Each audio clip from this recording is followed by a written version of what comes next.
Alright, you know what, dude? I just tried to film another video twice, and you know what? It just didn't feel right, but I'm gonna make this video right now because literally this is what I'm feeling, and this is something that just happened. So, I am currently filming this video, as you can see, and there is a car literally 50 meters east to me. As this happened, as I was filming the video, I began to get like really, a little bit insecure, right? And I was like, oh dude, is this dude watching me? Does he care what I'm doing? What is he saying? What is he thinking? All these continual thoughts were coming into my head, and it ultimately affected how I was acting externally. And you know what? This actually ties in with the past video.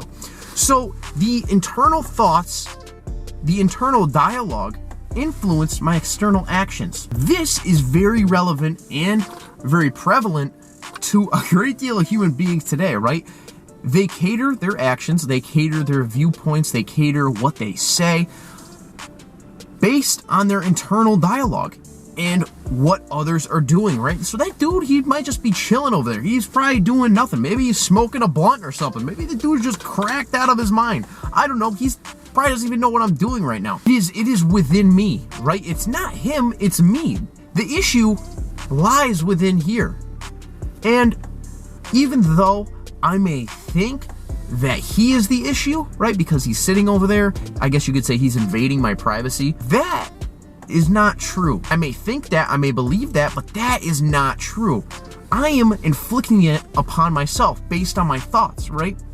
And so when you take a closer examination about this, there is a disorganization.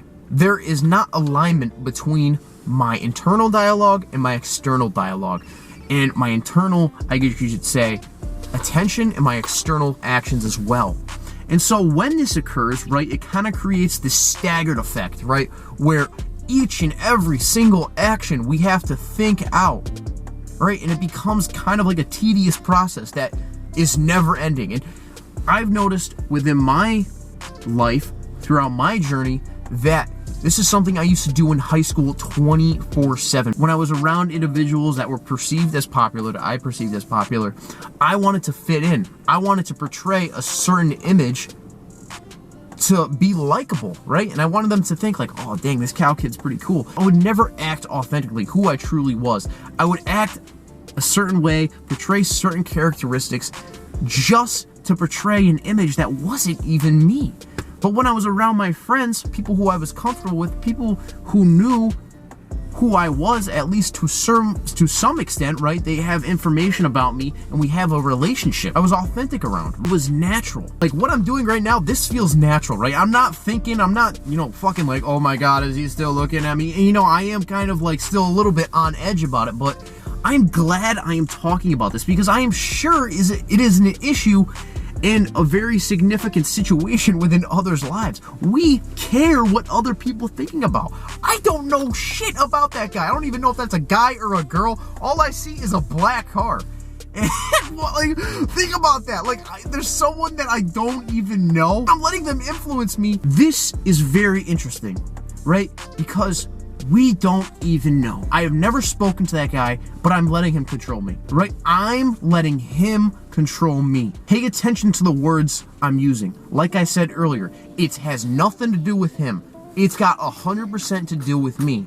See, you let others control you. You give them permission to control you. This leads to inauthenticity. This leads to a disorganization and a disalignment between you and your external actions, right? Because the more we give our power away, the more we give others access to our choices, right? There's just nothing wrong about, right? There's nothing wrong with a leader. There's nothing wrong with someone who you trust. There's nothing wrong with that. But when I don't even know that guy, right? But I'm literally giving my power away to him. And when I mean power, I mean attention. I mean the ability to choose in regards to this circumstance. If I was more authentically aligned, if I was more natural, I stopped caring what other people thought about me, like that to me reveals and teaches me once again that I still care about other people's viewpoints. I have found on my journey, and I have found within life in general, that finding that innate authenticity, that natural being within you, that exists within everyone, that you can be without even thinking, that you don't have to portray an image, that you don't have to be phony, you don't have to be fake, right? Just to receive something, just to receive a reward, not to be punished, is incredible, because once you find that, you find peace of mind and you stop caring about what others think about you. How do you stop caring about what others think about you? It's as simple as this, but it's kind of a difficult process, because overcoming habits, behaviors, right? The brain does not like a change of routine. It takes time. So you have to stop placing attention on those thoughts that influence you, right? So I have to stop placing attention on thoughts. Just because something happens, it might not even be relevant or true, right? My beliefs are not true some of the time, right? Sometimes they are, sometimes they're not, but there's a good chance that this has nothing to do with what that guy's doing. And so the more you do this, the more synchronicity, the more alignment you have with your internal and external actions. I remember, and this is very relevant to baseball players, soccer players, any athletic sport, or really any competition or work, you could say, any situation in general. When you are more innate, you're actually more efficient, you're more effective, right? Because you're not thinking. There's not another layer that you have to get past to, I guess, do your external action, right? And it's all coming naturally. You can ask some of the greatest sports athletes, some of the greatest salesmen of all time. They'll all tell you that being present within the moment and not paying attention to your external thoughts is the way to go, and it leads to a great deal of success, because your skills start to flourish naturally. All those skills that you've developed for years and years and years and years, right? All those hours you put in to craft your art begin to flourish naturally. But when you begin to pay attention to those thoughts, those doubtful thoughts, that's when it can have an influence and impact on your reality in a major way. And what do you know? Those natural abilities that you know you have begin to fall away. People call it the zone. People they just get in flow mode, right? They're just like, man, I'm in the zone, right? It happens to me when I'm playing pool sometimes. Like, I just know I'm dropping this shot, and it's a hard ass shot, but I know I'm dropping it. And when I get in those zones, like, holy shit, man, I'm literally unstoppable.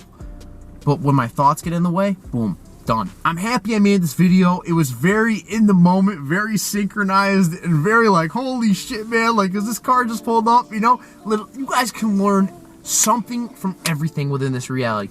Be present, be here and now. Your thoughts are a tool. They're not who you are, right? So the more you pay attention to who you are truly, dude, it just happened again. Fuck, there's another car.